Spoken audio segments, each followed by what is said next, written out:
What's up, you guys? It's Matt here. So, I can tell you a very important question that I've been getting, and I want to be able to have the answer to it, but it's not 100% confirmed as to what this answer will be. So, maybe I'll answer it in the best way that I can, but hopefully things do change and hopefully we see more of an impact here. So, if you didn't know, I talked about Shibarium in a number of videos in the last maybe 2 months. And the reason why is because Shibarium is that next thing that's really going to drive Shiba Inu forward. You can say Shib Eternity is a big deal, but I don't know what burn method they're going to have in there if they are going to have one. But we all know that Shibarium is supposed to have some sort of burn method in it, and it should be massive because the whole purpose of Shibarium is really to have that layer two solution, really that cheaper and faster option to move around coins, move around tokens, and all that stuff, and also be able to burn off Shiba Inu in the process. That is the thought process behind what Shibarium will offer and why I'm so focused on that position, on that not position, but that platform, that project that they're building.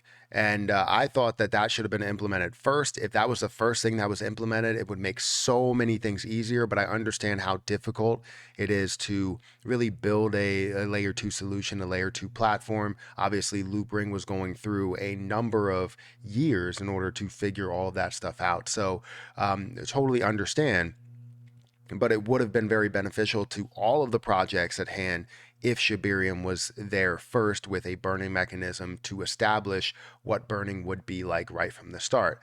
But the video that I wanted to bring to you guys today was more on the basis of what Ethereum has to offer and how that may change the game for Shiba Inu in the end, or at least the ecosystem devs that are building this overall platform. If you don't know, Shibarium is going to be launching this layer two, or actually the merge or the move over to, proof of stake versus proof of work. So we'll get into that and we'll see how this is going to change everything, in my opinion. So, guys, hit the like button, hit the subscribe button, hit the notification bell for more videos like this one. Also, make sure you guys check out some of the links down below. It does help out the channel. One of those links is being for my golf channel, which I do take a lot of pride in. Love talking about it, love playing golf, even though I'm not the best at golf. So if you guys want to go over and see that, check out Matt Perry Golf on YouTube and you'll be able to find it. But again, these two positions, Ethereum and Shiba Inu, both these positions, right, are down today. You're seeing Shiba Inu or Ethereum that's down by 10%, Shiba Inu that's down by 6.27%. Volume is up for Shiba, it's up to 1.1 billion, and volume is also up for Ethereum, which is up 60%, up to 23.6 billion in volume. Now, Ethereum really kind of controls the game, sort of like what Bitcoin does. Bitcoin controls the game for everything. If Bitcoin moves, it seems as though everything moves in the exact same direction, unless you have some sort of catalyst or something that's moving in the opposite direction or making it move in the opposite direction.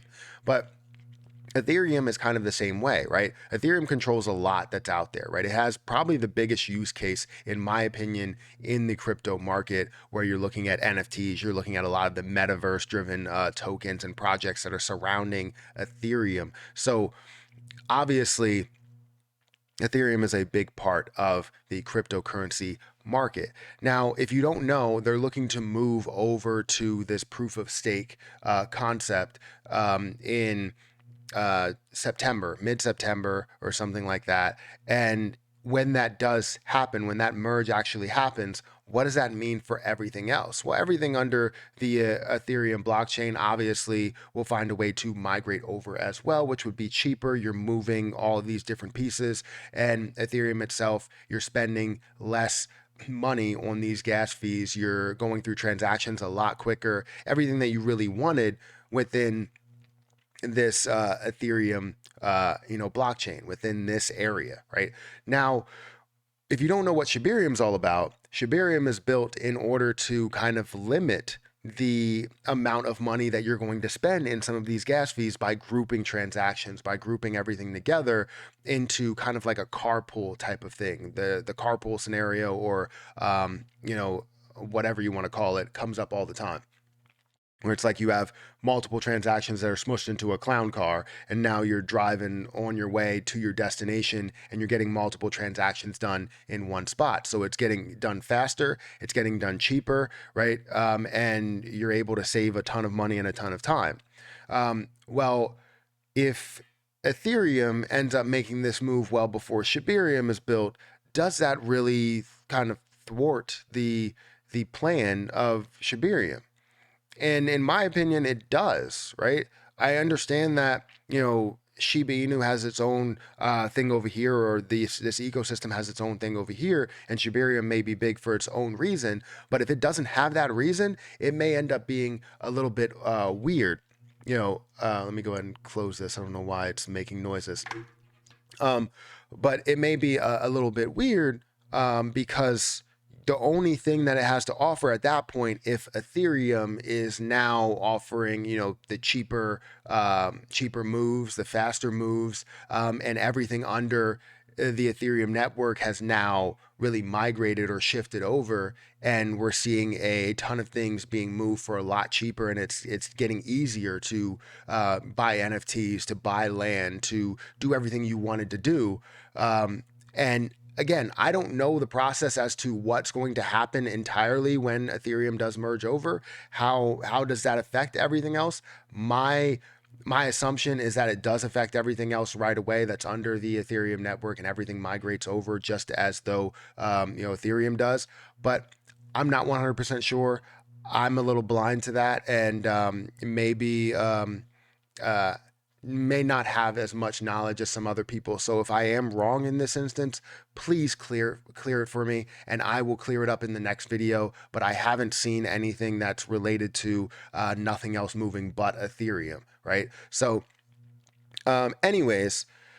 Ethereum is currently at $1,688, right? We see the price movement, we see all the hype around it. Shiba Inu is currently at 0.00001342, just to give you guys a price update there. But in my opinion, the only thing that Shiba Inu would have to offer, if you look at Shibarium, right? And not saying Shiba Inu is Shibarium, right? Shibarium is created outside of Shiba Inu because Shiba Inu can't be changed by itself.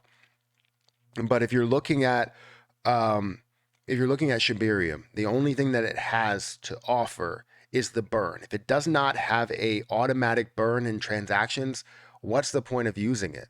What's the point of going through that to spend or buy bone to use as a form of payment versus holding ETH to use as a form of payment? So in my opinion, I'm sort of confused as to what's going to happen over here, and whatever happens over here dictates what will happen over here. But could it close the door on Shibarium before it even gets started? I mean, it's possible that it could completely close the door if there's no sort of some sort of burning mechanism that's a part of that, right? And bone might not have as big of an impact if Shibarium doesn't really have that much volume that flows through it. So I don't know. You guys let me know. I may be missing a couple of things when it comes to all this stuff, but feel free to enlighten me.